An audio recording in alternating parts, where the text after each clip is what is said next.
Jared Ginsburg here at Class Act Sports. If you've been watching us these past couple weeks, you know who we're joined by, former NFL safety Victor Green. Vic, let's talk about tonight's game between the Steelers and the Panthers. If you're on the Pittsburgh Steelers side, how are you getting up for this game, Vic? First round bye. We get a first round bye. When they lost against the Jets last week, they didn't know that they had made the playoffs, but now they go in this game knowing that their faith is already in the playoff. So it's hard to get up for a team that's only with 2 wins, but you got to play because you got Troy Polamalu is out for this game. You want to get that bye. You want to get that extra rest for him so he can be ready to play when he's needed. So it's going to be tough. It's not going to be tough for the Pittsburgh Steelers to get up. But on the other side, the Carolina Panthers, they got a lot of jobs to secure. They got a lot of auditions out there. Every player is playing for their life and their job right now. Coach Fox is playing for their job.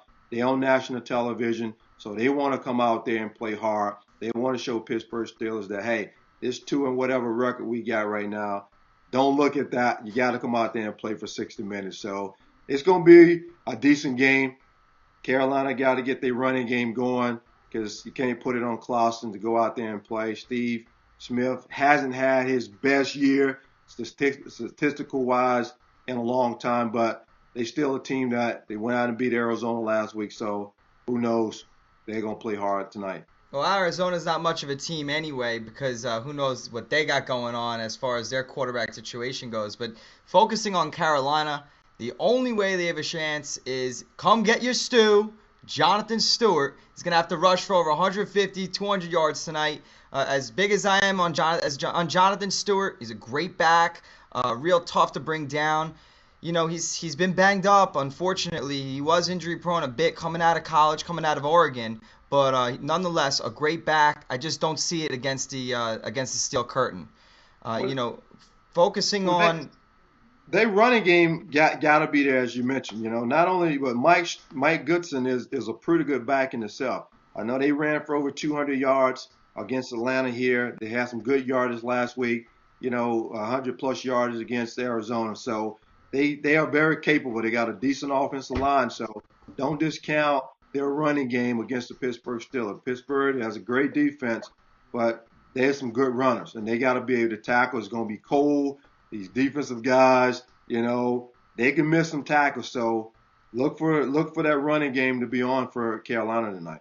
Vic, speaking of how cold it's getting later in the year, yeah, you were a hard-hitting safety back in the day. Not too far back in the day, but back in the day. You Cool know, what deal. was it? What was it like for you? Did you like playing in cold weather better than warm weather, or what's the biggest difference, and what's your take on that? Well, definitely, I didn't like playing in the freezing weather. Definitely, in the 50s, 40s, wasn't that bad. You almost prefer playing, when it's not as hot and humid, and than to playing when it's 80, 90, 100 degrees outside. But a lot of guys, I mean, it's mind over matter at that point. When you're out on the football field, you gotta forget about the cold. Your body temperature warm up, and you're able to play. But definitely prefer, warmer weather than colder weather, and I'm sure a lot of the guys will contest to that as well. Vic, let's talk about the potential developing storylines going into the playoffs. Yeah, you got the New York Giants hopefully taking out, from a Giants fan's perspective, taking out the Packers on Sunday, and then you never know, they might actually go into Philadelphia and see Philly first round of the playoffs. Wouldn't that be something? It would be, three times a charm, in NFL. Michael Vick, Eli Manning, they just came back from a 35 or whatever slack in there that they was losing in the first half, and it was came back to win that football game. So I'm sure the Giants want another crack at the Philadelphia Eagles. I know I'm sure they feel like they can win that game, but the Giants have to take business up there in Green Bay, which is going to be a tough game for them to come out with a win with. So they can win it, but they got to play some really, really sound football up there in Green Bay. Oh, there's no doubt about it. For those people who don't think the Giants are going to make the playoffs, you might have a team like Green Bay sneak in the back door at the sixth seed and potentially be playing the Eagles first round. But another developing storyline, the Eagles and Mike Vick could potentially wind up facing Atlanta in Atlanta. I mean, things could get crazy in about a month. I am telling you, man, this whole season been full of just great games, man. From the beginning of the season to right now, been a lot of good games going on, and I'm sure Mike Vick will love to come here. The fans of Atlanta will love for Mike Vick to come here and be the first playoff game. I can't say enough about what type of hype that game will get. Like again, Matt Ryan only losing one game at home since he's been drafted.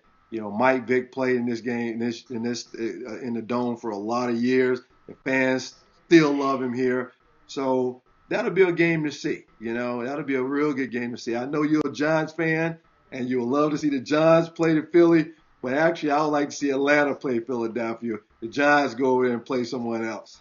All right, well, we'll see how that happens. But focusing on still staying on the NFC side of things, you got a potential 5 seed, the New Orleans Saints. All right, they're going to be playing the 4 seed, which would be the NFC West champs. This could be the Rams, could be the Seahawks. Almost like a first-round bye if you're the New Orleans Saints. No disrespect to the Rams or Saints, or to the Rams or Seahawks. They've had great years.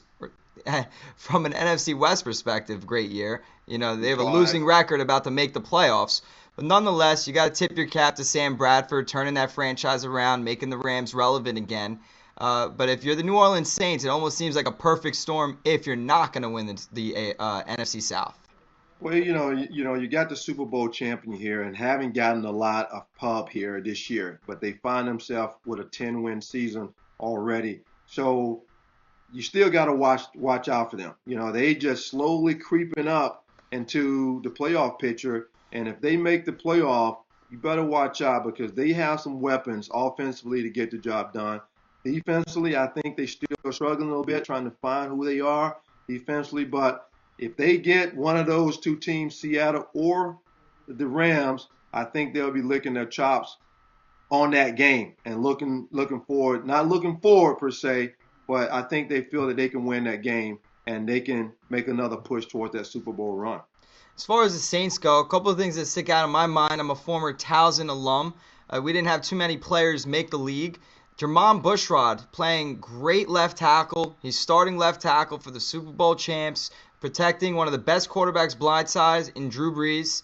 I think he's been tremendous for them, solidifying the left tackle position. But one thing that really sticks out in my mind as far as the New Orleans Saints go is that they find a way to win close games, even when they're not playing their best ball.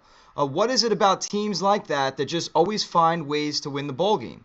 Well, the will to win. I mean, they unfortunately they wasn't able to win against Baltimore last week, but they put up some numbers there that I feel they continue to score those type of points that they'll find the way to win at the end. But New England there, they just playing for that city, man. It's just that whole New Orleans thing and the whole Katrina thing that happened in the city. They just found a way to win, and I think that from the top to the bottom of that organization, they all believe that they still got a chance to win the Super Bowl or get back to the Super Bowl, and you can't count them out. I know there's a lot of good football teams out there right now, but with that quarterback, you got Reggie Bush. He haven't made a lot of splashes coming back, but he's slowly getting healthy, and getting him going. Hey, that team can do something in the playoffs. You mentioned New England instead of New Orleans. We're going to flip over to the AFC in 1 second. But obviously, sticking on the NFC side for one more minute, the Falcons, the Saints, potentially the Packers, but I don't know that they're going to make the playoffs. The Giants, the Eagles, those teams have legitimate shots just as much as the next one to make the Super Bowl. And the parity that you spoke about is really what makes this league so special right now. There's no foregone conclusion that the 1 seed, 2 seed, 3 seed are going to make the Super Bowl. So it's always just going to come down to who's playing the best ball at the end of the season, similar to that Giants Super Bowl run a couple of years ago.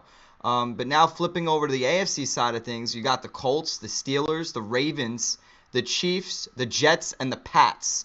Aside from the Chiefs remind me of similar to a team like the Rams, have a great year. I just don't know that they can go that far in the playoffs. But no knock on them. Still been a great year and nothing to... something to hang their hat on for next year. But talk about those other powerhouses. who sticks out in your mind as the most likely to come out of the AFC and why? And, I like the New England Patriots and Bill Belichick and Tom Brady. They just clearly been playing better than anybody in the NFC, AFC right now to me. Um, you can't count them out. Last year they won 11 games, didn't even make the playoffs. It won't happen this year. They'll get a first round bye, get everybody healthy. They'll be ready to go. I like the Jets.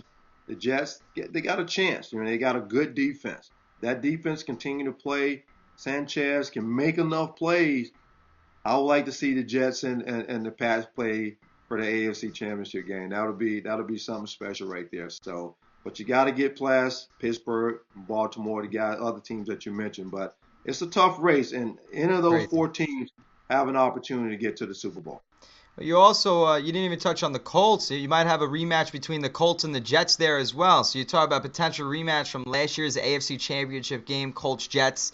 You might get Jets Pats somewhere along the playoffs. You might get a rematch between the Pats and the Steelers.